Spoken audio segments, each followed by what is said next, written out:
Do you think your thoughts belong to you, but you are not ready to hear the truth?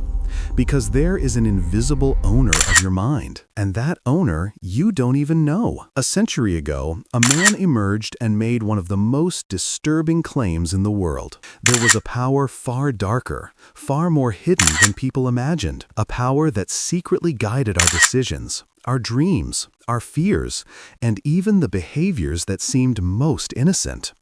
That man's name was Sigmund Freud. Freud's words shook not only the scientific world, but society as a whole. Because he said this: you are not as free as you think. Inside your mind, there is a world hidden from you, and that world conceals your true self. From that moment on, nothing was the same. Freud's ideas questioned not only individuals, but also the foundations of families, societies, and beliefs. Some saw him as a hero, others as a dangerous figure, poisoning the human soul. But one truth remained: ignoring him was impossible. And now, we are going to explore Freud's 10 most astonishing ideas in psychology. Some are still valid today, some have been rejected, and some continue to disturb people. But all of them reveal a side of your mind you have never seen. Are you ready? Because what you are about to hear will make you see your own life in an entirely new way. And strangely, this is only the beginning. Now, let's dive into Freud's first, most shocking idea, the unconscious. Think for a moment. You made a decision. You loved someone. You got angry at something. You believe all of this is the result of your free will, don't you? But what if I told you that the most important part of your mind operates without your awareness? One of Freud's most shocking ideas was the concept of the unconscious. According to him, our mind was like an iceberg. There was a small part visible to the eye, but the massive portion was hidden beneath the surface.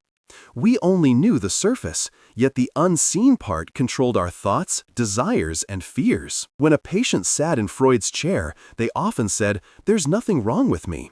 But Freud was patient. A small sentence, a sudden laugh, or a seemingly ordinary dream, to him, each was a key to a door. Suppressed desires, traumas, and forgotten memories were hidden in the unconscious, and this hidden force determined even our most ordinary behaviors. To understand the unconscious, imagine this. You experience an unexplained outburst of anger in the middle of the street. Or you have a dream that makes no sense when you wake up. According to Freud, this was your mind's invisible part revealing itself. You are unaware, yet suppressed emotions somehow find a way to surface.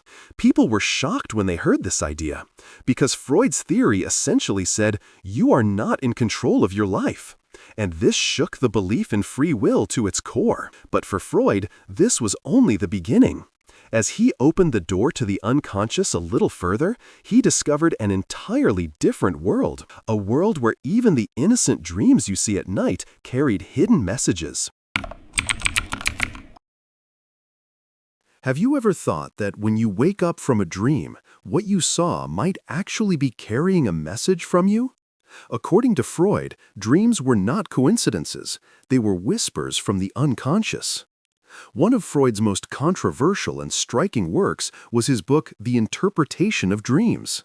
According to him, the deepest layers of our mind were revealed during sleep. Fears, desires, and thoughts that we suppressed during the day found a way to surface at night. But they did not show themselves directly. Instead, they were masked in the form of symbols, stories, and strange images. For example, even a seemingly ordinary dream of climbing stairs was not ordinary for Freud. He suggested that it could be an encoded reflection of suppressed desires or fears. In other words, our mind spoke a kind of hidden language even while we slept. Freud would spend hours analyzing his patients' dreams. A small detail, such as a key, a door, or a face, could carry enormous significance, because the unconscious spoke in symbols. And behind these symbols usually lay repressed emotions. Naturally, these ideas caused a major stir in society. Some saw Freud as a seer, while others thought he was letting his imagination run too far. But one thing was undeniable: dream interpretation fascinated people. Everyone experienced mysterious images at night and wanted to know their meaning. But what about you? What was your dream last night really trying to tell you? According to Freud, no dream was meaningless. Yet what was even more shocking was that our mind, even when awake, developed secret ways to protect itself. And this brings us to Freud's third major idea, defense mechanisms. Have you ever denied a harsh truth by saying, "This cannot happen to me"? Or have you relieved yourself by projecting something you didn't want onto someone else? According to Freud, all of these were invisible weapons of your mind. Freud explained that the human mind develops secret methods to cope with painful emotions. He called these methods defense mechanisms, and the most fascinating part was that we often use them without even realizing it. Saying, "They were hurting me anyway," after losing someone. Comforting yourself by saying, "The questions were too difficult anyway," after failing an exam. Or projecting hidden anger onto someone else. According to Freud, all of these were strategies the mind employed to protect itself. One of the most well-known mechanisms was denial, rejecting a painful truth and behaving as if it never happened. Another was sublimation, transforming a dangerous or unacceptable impulse into something socially acceptable. For example, channeling aggressive urges into sports. And of course, projection, attributing a feeling we cannot accept within ourselves to others. According to Freud, these mechanisms kept us alive, but they also distorted reality, causing us to live by hiding from ourselves. And the most dangerous part was that we were often completely unaware of them. People were astonished by this idea because it meant you don't even truly know who you are. And this notion shook our confidence to its core. But Freud did not stop there. He believed that the secrets of the mind were not only hidden in daily life, but also deeply embedded in the ties of family. And this leads us to his most controversial theory, the Oedipus Complex. Have you ever wondered, could the place we call family, the place we consider safest, actually be where the greatest conflicts of the mind begin? One of Freud's most controversial ideas was the Oedipus Complex. This theory made his name known worldwide, but it also became one of the most criticized aspects of his work. Freud proposed that childhood bonds with mother and father were far more complicated than we imagined. The theory's name comes from ancient Greek mythology, King Oedipus, who unknowingly killed his father and married his mother. Freud believed this story symbolized a universal conflict within the human mind. According to him, every child experiences both love and rivalry toward their parents while growing up. This is a process largely unnoticed consciously, but it leaves deep marks on personality development. For a boy, admiration for the mother and hidden competition with the father. For a girl, different yet similar feelings. When Freud presented this idea, society almost erupted. The family was seen as sacred and unquestionable. What he suggested, however, lifted the veil behind that sacredness. People reacted, "How can such a thing be said?" Yet the more heated the debates, the more the theory was discussed. Even today, the Oedipus complex is not fully accepted, but Freud's main point remains relevant. Our childhood family relationships shape who we become in the future. But Freud's journey did not stop there. He sought to reveal not only family dynamics, but the deepest secrets of the mind. And for that, he developed an entirely new method. This method would forever change therapy. Its name, free association. Say a sentence, and I will reveal all the secrets of your thoughts. This was one of Freud's greatest revolutions in the world of therapy, free association. According to him, the mind was so complex and hidden that it could not be opened through conscious questioning alone. The more people spoke, the more repressed thoughts could emerge. But there was one rule.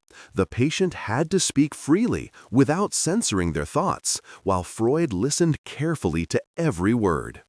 For some, this method initially felt strange and uncomfortable.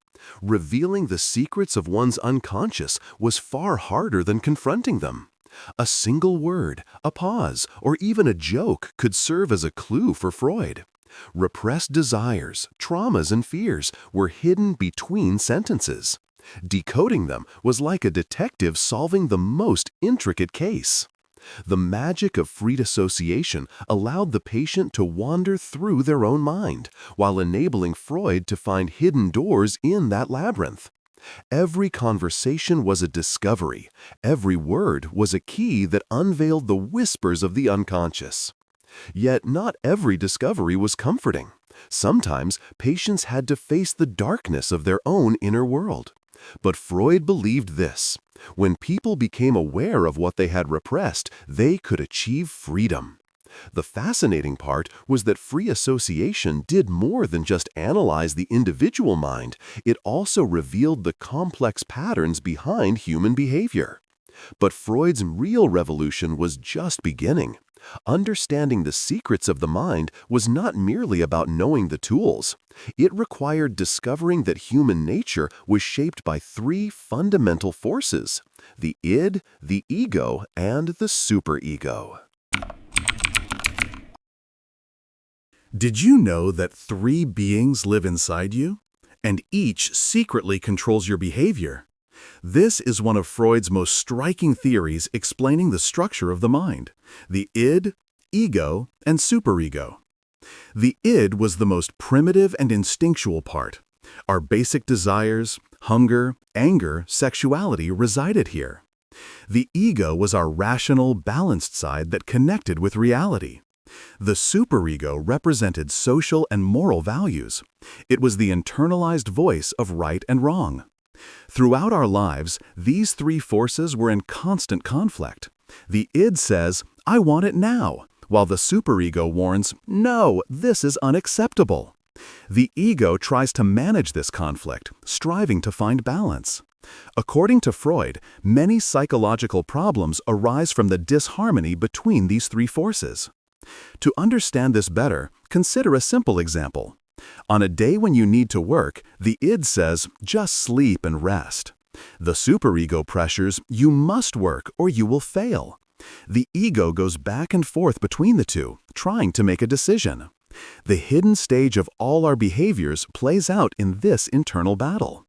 Freud's theory was both simple and revolutionary.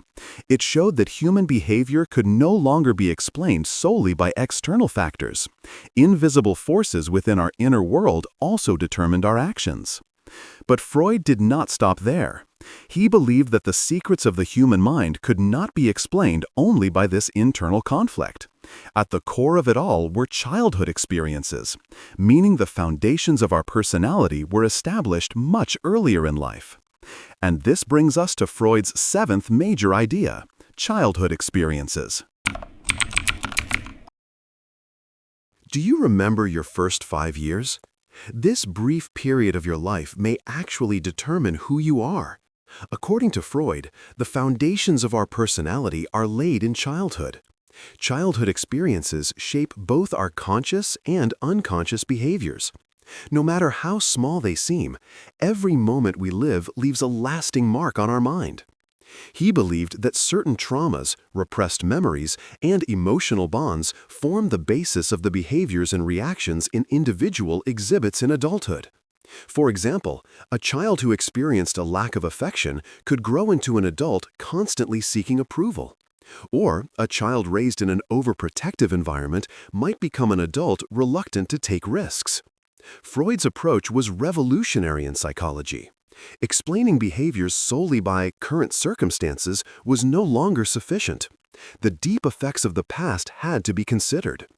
Experiences in childhood were stored in the unconscious and shaped an individual's decisions, fears, and desires.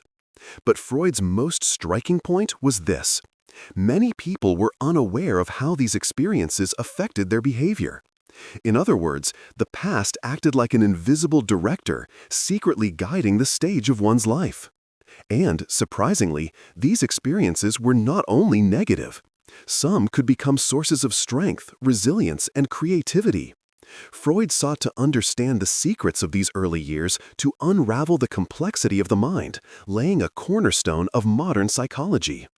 However, the influence of childhood experiences was not limited to memories alone. Their repression caused the mind to express itself through other means. And this brings us to Freud's eighth major idea, repression. Have you ever felt that something controls you, even though you don't remember it? According to Freud, our mind sometimes hides certain memories and emotions, but that doesn't erase them. Another striking idea Freud introduced to psychology was repression. He argued that painful, frightening, or unacceptable memories are pushed away from the conscious mind, yet they continue to influence us secretly in the unconscious. This is why, even if people do not remember certain events from their past, these repressed memories can shape their behaviors, fears, and reactions. For example, a minor trauma experienced in childhood can transform years later into a hidden anxiety in an adult's relationships. Or a moment of shame can unconsciously shape a person's self-protective behaviors. Freud emphasized that repression is both protective and limiting. It shields the individual from pain, but at the same time can restrict freedom. Repression also works in connection with other defense mechanisms. As the mind avoids disturbing truths, it expresses itself through unconscious channels. Dreams, slips of the tongue, and certain behaviors are all ways in which repressed emotions surface. According to Freud, understanding these mechanisms is key to uncovering the hidden causes behind human behavior. Yet these ideas were shocking for many. Accepting that forces we are unaware of shape our lives meant confronting a difficult truth. People were both curious and fearful. What secrets are hidden in my mind? And here is where it gets truly interesting. These repressed memories and emotions did not just influence individual behavior. They could also shape social and cultural norms. Without understanding all these hidden forces, we cannot fully grasp Freud's next taboo-breaking theories. In the next chapter, we move on to one of Freud's most controversial ideas, his taboo-breaking theories. Imagine that everything you think you know about human nature could be wrong. This is exactly what Freud was saying. Some of Freud's theories deeply shook the people of his time. Society's accepted values, family structures, and social norms, Freud challenged many of these taboos. According to him, human behavior could not be explained solely by logic and morality. Hidden impulses, repressed desires, and unconscious forces also played a role. He argued that most people were unaware of their own drives. Natural responses such as fear, anger, and sexual desire were hidden in the unconscious and often conflicted with socially accepted norms. Freud questioned the values that society silently upheld.